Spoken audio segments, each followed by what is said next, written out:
दोस्तों, study point में आप सभी का स्वागत है। आज हम करेंगे साइंस के कुछ महत्वपूर्ण क्वेश्चंस जो इस प्रकार है। सबसे बड़ी आँखें किस स्तनधारी प्राणी की होती है? हिरण की जो आँखें हैं जो सबसे बड़ी होती है, स्तनधारियों प्राणियों में सबसे बड़ी आँखें हिरण की होती हैं। आज कार्बन डाइऑक्साइड के उत्सर्जन में सर्वाधिक योगदान करने वाला देश है संयुक्त राज्य अमेरिका। किस उद्योग में अभ्रक कच्चे माल के रूप में प्रयुक्त होता है? तो विद्युत में अभ्रक कच्चे माल के रूप में प्रयुक्त होता है। विद्युत प्रेस का आविष्कार किसने किया था? हेनरी शीले ने। प्रेशर कुकर में खाना जल्दी पक जाता है क्योंकि प्रेशर कुकर के अंदर दाब अधिक होता है, इसलिए खाना जल्दी पक जाता है। दाब बढ़ने पर जल का क्वथनांक बढ़ता है। दाब बढ़ने पर क्या होता है? जल का क्वथनांक है वो बढ़ जाता है। प्रत्येक क्रिया के बराबर व विपरीत दिशा में एक प्रतिक्रिया होती है।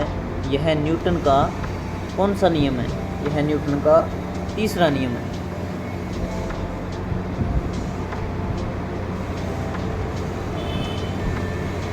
तांबा मतलब कॉपर का शत्रु तत्व है कौन सा है? शत्रु तत्व गंधक।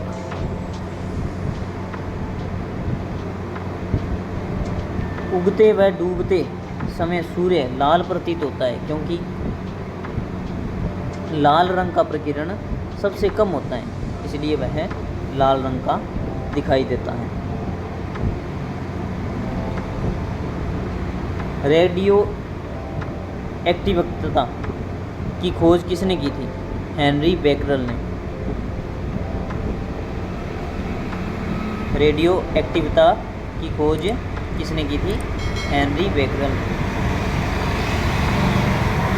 दो समतल दर्पण एक दूसरे से 60 डिग्री कोण पर झुके हैं। इनके बीच रखी एक गेंद के बने प्रतिबिंबों की संख्या कितनी होगी? इनकी संख्या 5 होगी। यदि दो समतल दर्पण एक दूसरे से 60 डिग्री के कोण पर रख दें और किसी बॉल को हम देखते हैं तो वह 5 संख्या में दिखाई देगी। पानी के अंदर हवा का एक बुलबुला किस तरह बर्ताव करता है? तो एक अवतल लेंस की भांति बर्ताव करता है।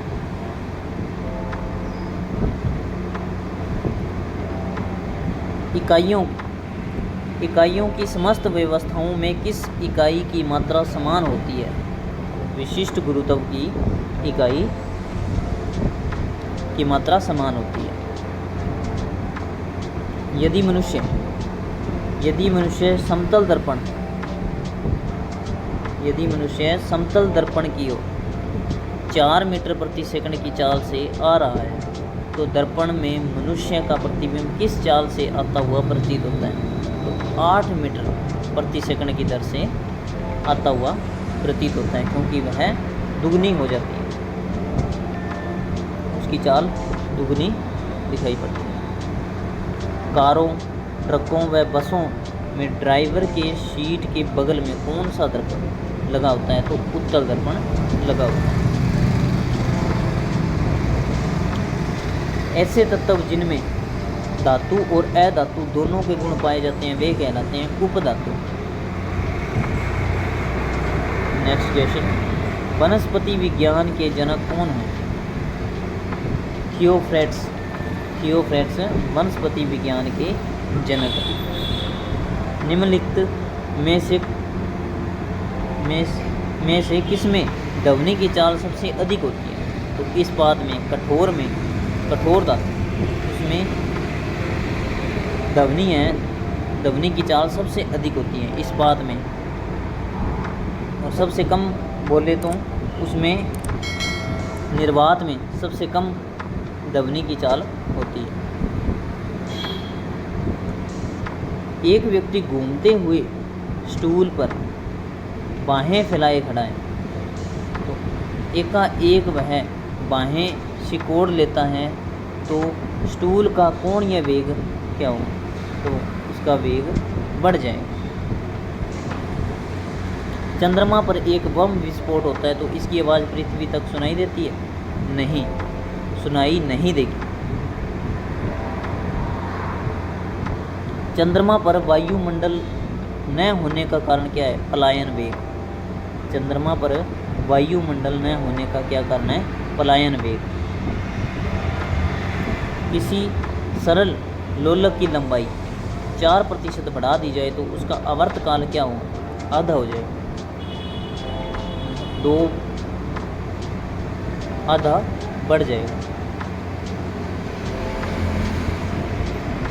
2% बढ़ जाएगा।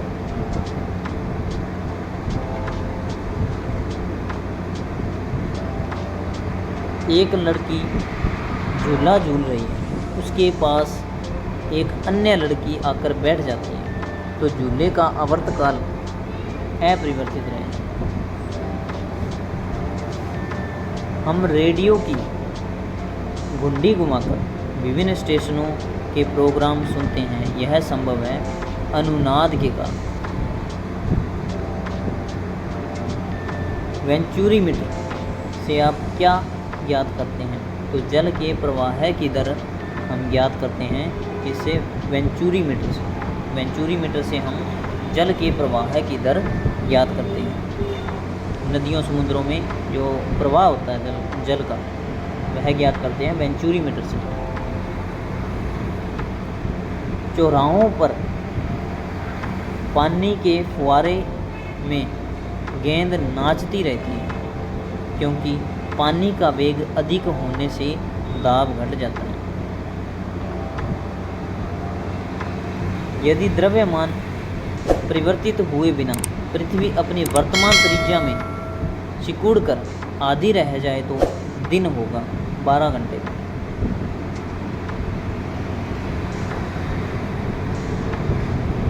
यदि किसी पिंड को पृथ्वी से 11.2 किलोमीटर प्रति सेकंड के वेग से फेंका जाए तो पिंड पृथ्वी पर कभी भी नहीं लौट कर आएगा। अगर हम किसी वस्तु को 11.2 किलोमीटर प्रति सेकंड के वेग से फेंकते हैं तो पृथ्वी पर वह वस्तु लौट कर नहीं आ पाएगी।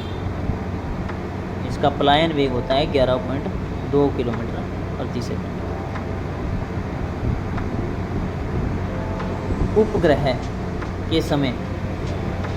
उपग्रह में समय ज्ञात करने के लिए अंतरिक्ष यात्री को क्या प्रोग्राम करना चाहिए? स्प्रिंग घड़ी का प्रयोग करना चाहिए। यदि पृथ्वी की त्रिज्या 1% कम हो जाए किंतु द्रव्यमान वही रहे तो पृथ्वी का तल का गुरुत्वीय त्वरण क्या होगा? 2% घट जाएगा। दाब का मात्रक क्या है? पास्कल दाब का मात्रक। खाना पकाने का बर्तन होना चाहिए उच्च विशिष्ट ऊष्मा का, निम्न चालकता का। उच्च विशिष्ट ऊष्मा का, निम्न चालकता का होना चाहिए। झरने में जल ऊंचाई से गिरता है तो उसका ताप बढ़ जाता है। झरने से जल गिरता है तो उसका ताप बढ़ जाता है। केल्विन तापमापी में बर्फ़ का गलनांक होता है 0 degree centigrade, 0 degree kelvin. Botany शब्द की उत्पत्ति किस भाषा के शब्द से हुई है? ग्रीक भाषा के शब्द से हुई है। क्यूरी किसकी इकाई का नाम है? रेडियो एक्टिव धर्मिता की। क्यूरी रेडियो एक्टिव धर्मिता की इकाई है। किस रंग की तरंग दैर्घ्य सबसे कम होती है? तो बैंगनी रंग की तरंग दैर्घ्य सबसे कम होती है। कमरे में रखे रेफ्रिजरेटर का दरवाज़ा खोल दिया जाता है तो कमरे का ताप बढ़ जाता है। इंद्रधनुष में कितने रंग होते हैं? तो 7 रंग होते हैं। इंद्रधनुष में 7 रंग होते हैं। सेकंड पेंडुलम का आवर्तकाल क्या होता है? 2 सेकंड सेकंड पेंडुलम का आवर्तकाल होता है। रिएक्टर स्केल किसके मापने में प्रयोग होता है? तो भूकंप की तीव्रता मापने के लिए रिएक्टर स्केल का प्रयोग किया जाता है। डायनामाइट का आविष्कार निम्नलिखित में से कौन है? Alfred Nobel. डायनामाइट का आविष्कार अल्फ्रेड नोबेल ने किया था। चिकित्सा व युद्ध में उपयोग के लिए किन किरणों पर नवीनतम अनुसंधान हो रहा है? तो लेजर किरणों पर चिकित्सा और युद्ध में उपयोग के लिए लेजर किरणों का उपयोग किया जाता है। आकाश के नीले दिखाई देने का मुख्य कारण क्या है? तो वायुमंडल में उपस्थित धूल आदि के कणों द्वारा सौर किरणों का प्रकीर्णन आकाश को नीला दिखाई देने का यह कारण होता है। किरणों का प्रकीर्णन के कारण ही आकाश नीला दिखाई देता है। दोस्तों, अगर आपको वीडियो अच्छी लग रही है तो लाइक करें, कमेंट करें और अपने दोस्तों को शेयर करें ताकि हमारा भी हौसला बढ़े और आगे हम आपको बढ़िया कंटेंट की दें ताकि आप एग्ज़ाम की अच्छी तैयारी कर सकें। नेक्स्ट क्वेश्चन, तेज़ गति से आता हुआ वाहन हॉर्न बजाता है तो उसका पिच क्या होता है? अधिक सुनाई देता है। सूती और ऊनी रेशों में अंतर ज्ञात किया जा सकता है जलाकर। गर्मियों में सफ़ेद कपड़े क्यों पहनते हैं? ऊष्मा के बुरे अवशोषक हैं। गर्मियों में हम सफ़ेद कपड़े क्यों पहनते हैं? हमने सुना होगा कि हम अगर गर्मियों में काले कपड़े पहन लेते हैं तो हमें गर्मी ज़्यादा लगती है क्योंकि वह सूर्य की किरणों को अवशोषित करती है और सफ़ेद कपड़े जो होते हैं वो किरणों को रिफ्लेक्ट करते हैं, इसलिए हम गर्मियों में सफ़ेद कपड़े पहनते हैं। निम्नलिखित में से गलत कथन कौन सा है कि पारा पानी में नहीं तैरता? एल्युमिनियम किस खनिज से प्राप्त की जाती है? बॉक्साइट से। कैलोरी का मापन इकाई है ऊष्मा। दोस्तों, आज हमने 50 क्वेश्चन किए हैं। आप हमें बताएं, कमेंट में बताएं कि आपको यह वीडियो कैसी लगी और आगे अपने दोस्तों को शेयर करें। थैंक यू, धन्यवाद। जय हिंद, जय भारत।